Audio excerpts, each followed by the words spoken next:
Hey guys, what's up? Welcome back to this YouTube channel. It's your guy Igor here.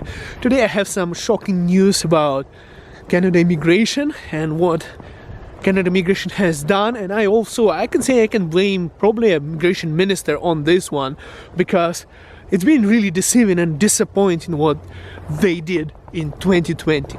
And I'm not talking about only the process for permanent residency where people couldn't come this year. That was also awful, and I know lots of you watching this channel are frustrated about it.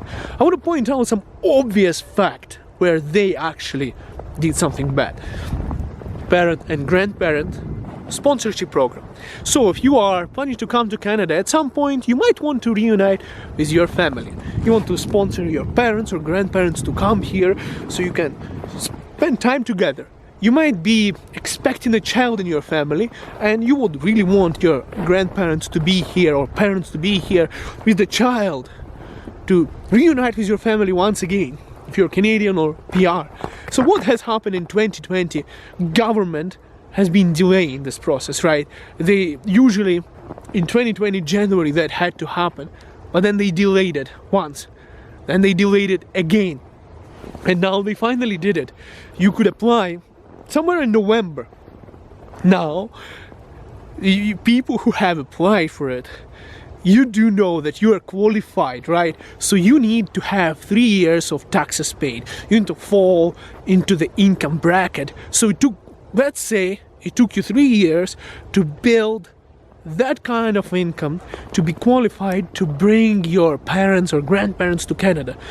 Now, this year is 2020. You are expected to show 2019, 2018 and 2017, and that's what everyone expected. But now, since they have delayed it again, and now they're not doing the draw on purpose, they're going to do the draw on 2021 January or February, according to the website of IRCC, which is ridiculous. And now they're saying that in order for you to be qualified, you need to be showing taxes for 2020, 2019 and 2018. So lots of people lost their jobs here. Lots of people were on government support. Businesses stopped. Yeah, and government tried to compensate by lowering down the lower income requirement for the parents and grandparents sponsorship thingy. But the reality is, people did not expect that its influence, this current draw for your parents. So what happened is this, guys. Here's the situation. People thought they were eligible. They applied. People who are ineligible, they went and applied to express their interest to sponsor their parents. And people who are eligible has also applied. Now, people who are ineligible might get selected to bring their parents to Canada. But with this new hidden requirement that they didn't really announce much throughout the year, they recently changed it. Now all of a sudden you are not eligible to sponsor your parents. And not only that, you might get your invitation. You've spent 3 years building your thing. This year you had to apply for some employment insurance, you were terminated, you were on some government support, and if you received any kind of government benefits, it doesn't count according to legislation towards your income. So you did not make enough money this year. Now all of a sudden you're disappointed, you're not eligible, and you get invited in January or February. Meanwhile, a person who didn't lose a job, who also struggled for many years to reunite with their family, found out that he's eligible, but he or she did not get invited to sponsor the parents or grandparents. And it's all done because instead the person who's not eligible is invited. So they lost their chance as well. I think that Canada immigration has done such an awful job this year. Really awful, shocking. I think it's a little bit disturbing, and I think it was in a way concealed, in a way disrespectful towards Canadians and towards families who are affected by this or will be affected once the draw happens.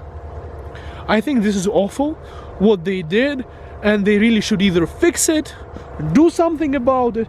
I don't know what they should be doing, but they definitely owe an apology to all of us Canadians here in Canada for what they have done, and for all those immigrant families who were hoping to reunite with their family. It's awful.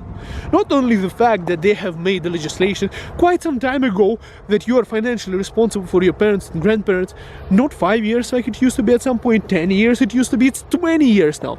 The chances that your parents are going to get any kind of support from the government after they come here, they would probably not exist, because people come here, grandparents are usually senior people, and it's a high chance that they are not going to make it through the next 20 years. If they come in their 70s, for example, yeah, they live until 100 years old maybe, but other than that, you are fully responsible for them. So that's kind of a disappointing thing. It's disappointing news, and that's what I wanted to share with you. I think Canada did an awful job this year in terms of accepting permanent residents who went through immigration process and couldn't make it here yet, who had to go through all the struggles with this pandemic situation, and especially how neglected the family program worked this year. I think Canada Immigration did an awful job this year. They fell behind their targets. They're giving us good promises now for the upcoming years to bring more people, and then they just hit the parent and grandparents program so badly, guys. I need to really wear my hat. It's getting real cold right now. Anyways, guys, I want to see your comments on this channel. If you were affected by this, what do you think that Canada did? I'm freezing. Did Canada do a good job this year with the immigration or not? I want to read your comment, guys.